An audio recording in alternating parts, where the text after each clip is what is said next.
High! এই শীতে সব কিছুতে এটাই যথেষ্ট, ভেসলিন। হ্যাঁ, আমি ঠিকই বলছি, এটা হলেই আর কিচ্ছু লাগবে না। স্কিনকে তো ভালো রাখবেই, যাদের স্কিন প্রচুর পরিমাণ ড্রাই হয়ে রয়েছে, স্কিনটা গুটিয়ে রয়েছে, তাদের তো টান টান করবেই আর গ্লো আসবে। ঠোঁট ফাটা থেকে পায়ের গুড়লি ফাটা সব কিছুতেই লাগে কিন্তু এই ভেসলিন। কম বেশি আমাদের বাড়ির সকলের ঘরে আছে। খুব বেশি দাম না, বড় ছোট যে কোনো কন্টেনার নিলেই হবে। সকলের ব্যাগে থাকে, ছোট হোক বড় হোক সব রকম। আমরা তো যখন স্কুলে যেতাম তখন তো ছোট ছোট এই ভেসলিনগুলো কিনতাম আর একটু একটু বার করে ঠোঁটে লাগিয়ে নিতাম আর হাতেও লাগিয়ে নিতাম। তখন থেকেই কিন্তু ছোট কন্টেনার পাওয়া যায়। তো যাই হোক, আমাদের বাড়িতে তো এখন একটু বড়ই লাগে, যেহেতু বাড়ির সবাই ইউজ করে, তো সেখান থেকে আমি একটু ভেসলিন নিয়ে নিলাম। আর এর সঙ্গে যেটা নিতে হবে, একটু বেকিং পাউডার। যে হাত দিয়ে আমাদের সংসারের সমস্ত কাজ আমাদের করতে হয়, সেই হাতের নিয়মিত যদি যত্ন না করি তাহলে কিন্তু হাতটা দেখতে একদম ভালো লাগে না। ভেসলিন আর বেকিং পাউডারটা খুব ভালো করে মিক্স করে নিয়েছি, আর তাতে দিতে হবে একটু কাঁচা দুধ। এই তিনটে জিনিসই লাগছে, আর কিছু লাগছে না। নিয়মিতভাবে যদি এটা মিক্স করে আমাদের হাতে লাগানো যায়, যাদের হাত প্রচুর পরিমাণ কুঁচকে গিয়েছে, দেখতে একদমই ভালো লাগছে না, তারা এটা মেখে দেখবে যত রকম প্রবলেম হয়ে রয়েছে সেগুলো কিন্তু ঠিক হয়ে যাবে।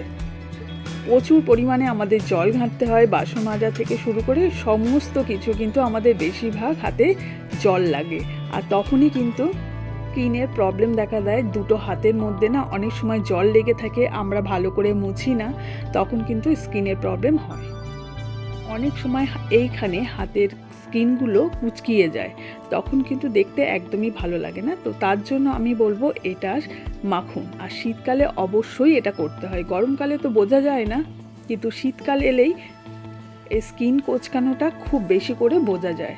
এটা দিয়ে খুব ভালো করে ম্যাসাজ করতে হবে। এটা যদি নিয়মিত করা হয়, স্কিন তো গ্লো হবে আর স্কিন কিন্তু খুব টান টান করবে। এই দুধটা কিন্তু খুব বেশি মিক্স হয় না, তো এখানে যেটা আছে সেটা হাতে নিয়ে খুব ভালো করে ম্যাসাজ করতে হবে, নষ্ট করলে হবে না। যেটুকু আছে সেটুকু দিয়ে খুব ভালো করে ম্যাসাজ করতে হবে। আমি হাতের এই পোর্শনটা দেখাচ্ছি, কিন্তু ওপর পোর্শন পর্যন্ত করবেন। হাতেও কিন্তু অনেক দাগ ছোপ হয়ে রয়েছে, সেগুলো কিন্তু বোঝা যায় না গরমকালে। শীত পড়লেই কিন্তু সেগুলো বোঝা যায় আর ফুটে ওঠে। তো হাতের ম্যাসাজ করতে হবে, অনেকটা সময় দিয়ে কিন্তু ম্যাসাজ করতে হবে। অনেকের হাতের নখও বাড়তে চায় না, জল ঘাঁটতে ঘাঁটতে পাতলা হয়ে যায় আর নখটা কিন্তু ভেঙে যায়। তো নিয়মিতভাবে যদি এরকমভাবে হাতের যত্ন করা হয়, তাহলে কিন্তু সহজে নখ কিন্তু আর ভাঙবে না। সংসারে কাজ করতে গিয়ে হ্যাঁ, খুব বেশি বড় নখ তো রাখতে পারি না, তবে একটু নখ বড় না হলে কিন্তু কাজে কিন্তু অনেক রকম প্রবলেম হয়। আর একটু বড় থাকলে নখটা দেখতেও ভালো লাগে। এরকমভাবে নখ থেকে শুরু করে আঙুলগুলো খুব ভালো করে ম্যাসাজ করবেন। মুখে তো আমরা যত্ন করি, কিন্তু আমাদের হাতে পায়ে যদি যত্ন না করি শীতকালে, তাহলে কিন্তু খুব প্রবলেম দেখা দেয়। এগুলো কিন্তু এই শীতে নিয়মিত কিন্তু এগুলো মেনটেন করতে হবে। দেখবেন আপনাকে আর অন্য কোথাও গিয়ে আপনাকে পয়সা বেশি করে খরচা করে ম্যানিকিওর পেডিকিওর করতে লাগবে না। বাড়িতে বসেই কিন্তু এগুলো মেনটেন হয়ে যাচ্ছে খুব সামান্য জিনিস দিয়ে। এগুলো খুব সামান্য, কিন্তু কাজ কিন্তু খুব ভালো করে। হ্যাঁ, একটু নিয়মিত করতে হবে, একবার করলে হবে না। দেখবেন ম্যাসাজ করার পর আপনি নিজেই একটু পরিবর্তন বুঝতে পারবেন। আর যেটা করতে হবে, একটা প্যাকেট নিয়ে নিতে হবে, তার মধ্যে হাতটা ঢুকিয়ে দিতে হবে, দুটো হাতই রাখবেন। আপনার হাতে যদি একটু সময় থাকে তাহলে একটু বেশি পরিমাণ রাখবেন, মিনিমাম 10 মিনিট রাখবেন। আর যদি কম সময় থাকে, কারণ এই হাত দিয়েই তো আমাদের সব কিছু করতে হয় সংসারের, তাহলে 5 মিনিট অবশ্যই রাখবেন। পর ধোবেন না, কি করতে হবে বলুন তো, একটা রুমাল নেবেন আর খুব ভালো করে মুছে নেবেন, টান টান করে মুছে নেবেন। ধোবেন না প্রথমে, খুব ভালো করে মোছা হয়ে গেলে তারপরে ধোবেন।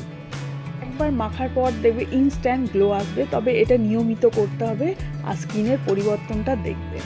কুচকানো যাদের হাত আছে তাদের একদম টান টান হয়ে যাবে, দেখতে কত সুন্দর লাগবে, আর সহজে কিন্তু নখ ভেঙে যাবে না। সংসারের ফাঁকে কিন্তু আমাদের এই একটু সময় বার করে নিতে হবে আমাদের স্কিন কেয়ার করার জন্য। দেখুন আমার হাতটা খুব চকচক করছে। আমি কিন্তু হাতে এখনো পর্যন্ত কিচ্ছু মাখিনি, শুধুমাত্র মুছে হাতটা ধুয়ে নিয়েছি। আপনারা নিয়মিত এটা যদি ব্যবহার করেন দেখবেন এই শীতে কিন্তু স্কিন একদম টান টান করছে আর খুব চকচকও করছে। অবশ্যই এটা বাড়িতে বানিয়ে একবার ব্যবহার করে দেখুন, হাতের নখও কিন্তু খুব সুন্দর দেখতে লাগবে। আর পরে অবশ্যই নেল পলিশ পরে নেবেন, তাহলে কিন্তু নখটা সহজে ভাঙবে না।